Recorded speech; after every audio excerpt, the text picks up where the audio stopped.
প্রিয় বন্ধুরা, কেমন আছো? 1.55 FM সবাইকে স্বাগতম। আজকের গল্পটি হতে চলছে ভয়ঙ্কর রক্ত খাওয়া পিশাচের গল্প।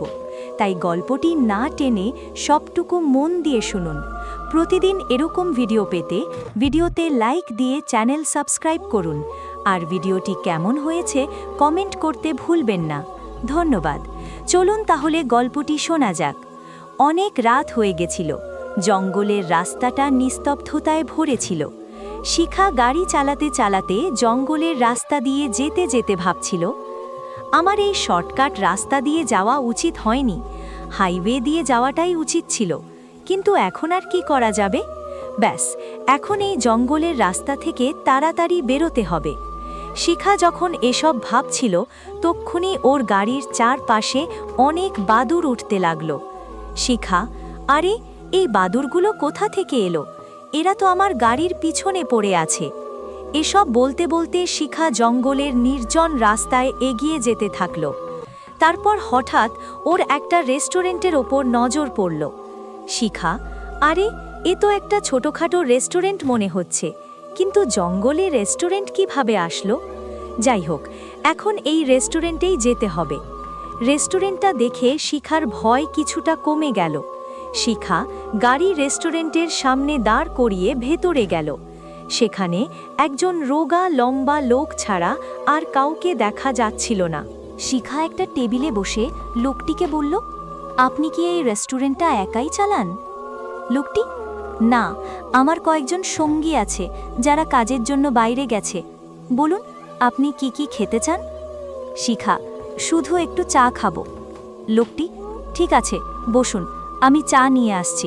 বলেই লোকটি ভেতরে চলে গেল। আর কিছুক্ষণ পরে লোকটি চা নিয়ে এলো আর চা টেবিলে রেখে শিখার দিকে গম্ভীরভাবে তাকিয়ে রইল। শিখা, আপনি আমাকে এভাবে কেন দেখছেন? আমার দিক থেকে চোখটা সরান প্লিজ, আমার ভীষণ ভয় লাগছে। শিখার কথায় লোকটার উপর কোনো প্রভাব পড়ল না। তক্ষুনি অনেক বাদুড় উড়ে এসে ওই লোকটার চারপাশে উঠতে শুরু করল। লোকটার চোখ হঠাৎ করে রক্তের মতো লাল হয়ে গেল আর মুখ থেকে লম্বা লম্বা দাঁত বেরিয়ে এলো। এসব দেখে শিখা ভয়ে আঁতকে উঠল আর বলল, আহ আহ, কে তুমি?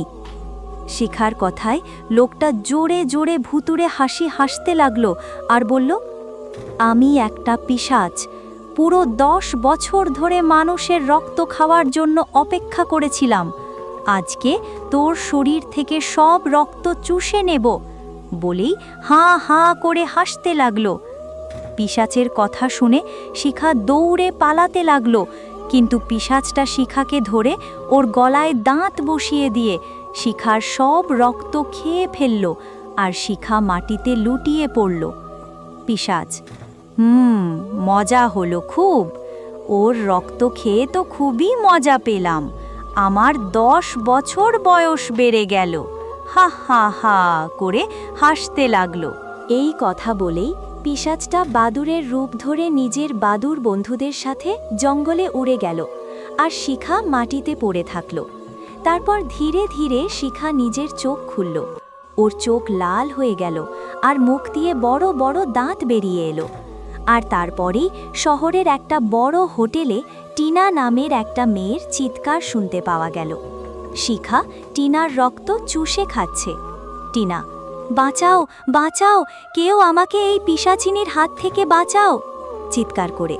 টিনা চিৎকার করছে আর শিখা ওর রক্ত খেয়েই যাচ্ছে। টিনা, বাঁচাও বাঁচাও, ও আমার রক্ত খেয়ে নিচ্ছে, বাঁচাও। দুটো লোক টিনার চিৎকার শুনে বলল। একজন লোক, আরে এটা তো টিনার, চল ওর রুমে গিয়ে দেখি। ততক্ষণে শিখা পিশাচিনী টিনার রক্ত খেয়ে ঘাড় মটকে সেখান থেকে চলে গেছিল আর টিনার লাশ মাটিতে পড়েছিল। তখন ওই লোকগুলো টিনার ঘরে চলে এলো আর বলল, একজন লোক, আরে ওর গলা থেকে তো রক্ত পড়ছে। আরেকজন লোক, মনে হচ্ছে কোনো পশু ওর শরীরের সব রক্ত চুষে নিয়েছে। একজন লোক, কোনো পশু না, নিশ্চয়ই কোনো পিশাচিনী করেছে, অবশ্যই কোনো পিশাচিনী ঢুকেছে এই হোটেলে। টিনার মৃত্যুর পরে শহরে কেউ না কেউ রোজই মারা যাচ্ছিল। ভয়ে সবাই বাড়ি থেকে বেরোনো বন্ধ করে দিল। অন্যদিকে পুলিশও খুব বিরক্ত হয়ে যাচ্ছিল। বুঝতে পারছি না যে এমন কোনো লোক আছে যে মানুষের রক্ত চুষে তারপরে তাকে মেরে ফেলছে। কনস্টেবল: স্যার, আমিও তো বুঝতে পারছি না যে এমন কোনো লোক আছে যে পিশাচ বা পিশাচিনীর মতো কাজ। আবুল তাবুল কথা বলো না কনস্টেবল। লোকটা মনে হচ্ছে খুবই চালাক অপরাধী।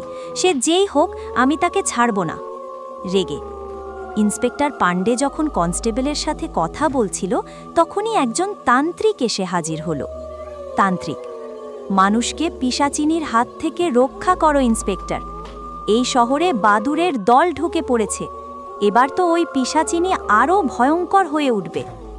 ইন্সপেক্টর: যদি সত্যিই কোনো পিশাচিনী থাকে, তাহলে তুমি ধরে কেন ভস্ম করে দিচ্ছ না? তুমি তো বড় মাপের তান্ত্রিক।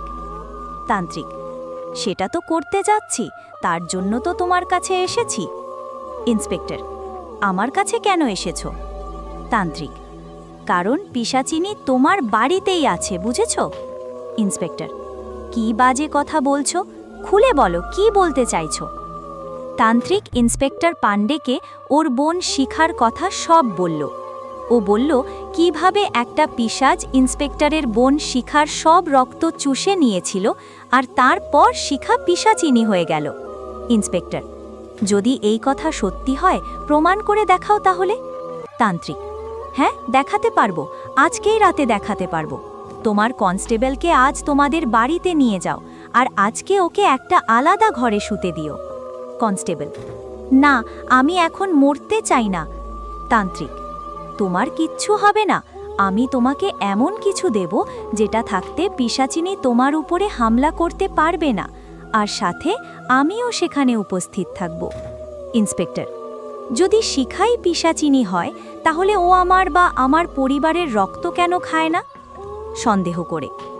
তান্ত্রিক: কারণ পিশাচিনীর তার পরিবারের রক্তের কোনো রকম স্বাদ লাগে না, তাই খায় না। এই কথা শুনে ইন্সপেক্টর পান্ডে চুপ করে থাকলেন। সেই রাতেই কনস্টেবল ইন্সপেক্টরের বাড়িতে গিয়ে শুয়ে পড়ল। তারপর রাত 12টা যখন বাজল, তান্ত্রিকের কথা সত্যি প্রমাণিত হল। শিখা পিশাচিনী হয়ে গেল। শিখা পিশাচিনী: আয়, আমার কাছে আয়, আমি তোর রক্ত খাবো, গরম গরম রক্ত খাবো, আয় আয়। কনস্টেবল বিছানা ছেড়ে উঠে পিশাচিনীর সামনে ভয়ে ভয়ে দাঁড়িয়ে বলল। কনস্টেবল: শিখা, আমাকে ছেড়ে দাও, তুমি আমার রক্ত খেও না, এখান থেকে সরে যাও।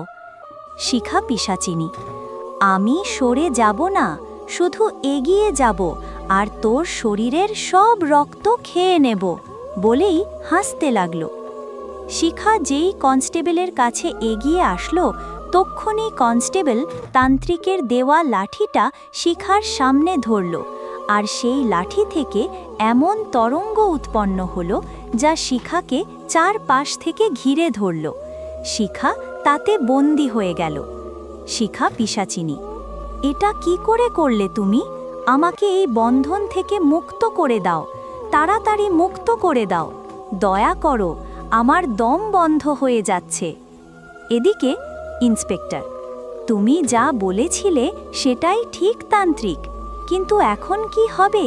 শিখা কি কখনোই সাধারণ মেয়ে হতে পারবে না? আমার বোনকে বাঁচাও প্লিজ তান্ত্রিক। তান্ত্রিক: তোমার বোনের কিচ্ছু হবে না, আমি আগের মতোই আবার ওকে ঠিক করে দেব। ইন্সপেক্টর: আমি সারা জীবন গ্রেটফুল থাকব তান্ত্রিক। তারপর তান্ত্রিক শিখা পিশাচিনীর কাছে চলে আসলো। তারপর আরেকটা অন্য লাঠি ঘুরিয়ে মন্ত্র পড়ল। মন্ত্র উচ্চারণ করার পরেই প্রচুর বাদুড় উড়ে শিখার কাছে চলে এলো। ওগুলো শিখার মাথার চারিদিকে চক্কর কাটতে লাগলো। তারপর হঠাৎ শিখা অজ্ঞান হয়ে মাটিতে পড়ে গেল, আর ওই বাদুড়গুলো অদৃশ্য হয়ে গেল। তারপর কিছুক্ষণ পরে শিখার জ্ঞান ফিরে এলো। শিখা: আরে ভাই, আমার কি হয়েছিল? মাথায় খুব যন্ত্রণা হচ্ছে। ইন্সপেক্টর: কিচ্ছু হয়নি তোমার, তুমি তাড়াতাড়ি সুস্থ হয়ে যাবে। এইভাবে তান্ত্রিকের সাহায্যে শিখা আবার একজন মেয়ে হয়ে গেল আর আগের মতোই আবার জীবন কাটাতে শুরু করলো। রক্ত পিশাচের গল্পটা কেমন লাগলো জানান, আর খুব তাড়াতাড়ি নতুন কোনো ভূতের গল্প নিয়ে ফিরে আসব। আপনারা সাথে থাকুন। বন্ধুরা, ভিডিওটি কেমন হয়েছে কমেন্ট লিখে দিন, আর আমাদের কাছে গল্প লিখে পাঠাতে পারেন কমেন্ট বক্সে। ধন্যবাদ।